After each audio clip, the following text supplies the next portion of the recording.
আসসালামু আলাইকুম বন্ধুরা, আপনারা সবাই কেমন আছেন? আশা করি সবাই ভালো আছেন। আলহামদুলিল্লাহ, আপনাদের দোয়ায় আমিও ভালো আছি। দেখতেই পাচ্ছেন, আজকেও প্রতিদিনের মতো হাঁসগুলোকে ছাড়লাম। এই দেখেন, কে কার আগে নামবে আর না নামবে। যদি নিচে একজন পড়ে তা তো তার অবস্থা নাজেহাল করে দেবে। এইভাবেই করে ওরা দৌড়ায় এতটা দ্রুত গতির সাথে। দেখতেই পাচ্ছেন কত দ্রুত গতির সাথে এটা চলে গেল। যদি কোনোভাবে এরা একটু ছাড়া পাওয়ার একটু পূর্বাভাস পায়, এরা সততৎপর থাকে, রেডি, এরা বের হবেই। আর সকাল 8টা-9টার ভিতরে যদি এদেরকে না ছাড়ি তাহলে মনে করেন আর নিস্তার নাই।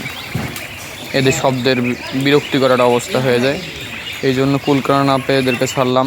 দেখতে পাচ্ছেন আলহামদুলিল্লাহ পুরো পুকুর জুড়ে এরা গোসল করছে। আধা ঘন্টা 1 ঘন্টা গোসল করার পরে এরা নিজেরাই উঠে যাবে। এদের একটা হ্যাবিট হয়ে গেছে। দেখতে পাচ্ছেন কিছুদিন আগে বৃষ্টি হয়েছিল, বৃষ্টির কারণে পানি পরিষ্কার ছিল। এখন অবশ্য তাপমাত্রা অনেকটা গরম, সেজন্য পানিটা অনেকটা শ্যাওলা পড়ছে। পরিষ্কার করার অবস্থা নাই, তবে যাই হোক এভাবে ওরা চলছে, গোসল করছে, থাকছে। দেখতে পাচ্ছেন কত সুন্দর নিজ মনে গোসল করছে। দেখতেই পাচ্ছেন এদেরকে গোসল করা দেখলে নিজেরই গোসল করতে ইচ্ছা হয়, যে এরা কতটা ফ্রিডমভাবে থাকে।